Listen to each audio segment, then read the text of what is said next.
રાજ્યના 13 આઈએએસ અધિકારીઓની બદલી કરવામાં આવી છે. શહેરી વિકાસ વિભાગના પ્રિન્સિપલ સેક્રેટરી અશ્વિની કુમારી યુવક, સાંસ્કૃતિક અને રમતગમત વિભાગમાં બદલી કરવામાં આવી છે.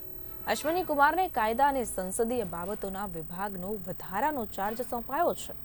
અન્ન અને નાગરિક પુરવઠા વિભાગના પ્રિન્સિપલ સેક્રેટરી રમેશચંદ મીણાને બંદર અને વાહન વ્યવહાર વિભાગનો વધારાનો ચાર્જ સોંપાયો છે. યુવક, સાંસ્કૃતિક અને રમતગમત વિભાગના પ્રિન્સિપલ સેક્રેટરી એમ થન્નારસનની શહેરી વિકાસ વિભાગમાં બદલી કરવામાં આવી છે.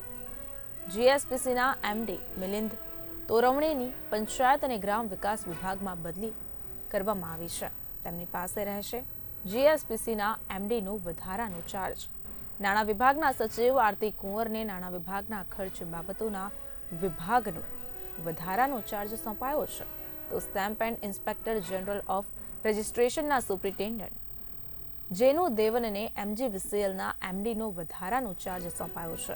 જ્યારે રાજકોટ કલેક્ટર પ્રભવ જોશીની ગાંધીનગર ખાતે પ્રવાસન વિભાગના એમડી તરીકે બદલી કરાઈ છે. એમજીવીસીએલના એમડી તેજસ પરમારની જૂનાગઢ મહાનગરપાલિકાના કમિશનર તરીકે બદલી કરાઈ છે. જૂનાગઢ મહાનગરપાલિકાના કમિશનર ઓમ પ્રકાશને રાજકોટ કલેક્ટર બનાવાયા છે.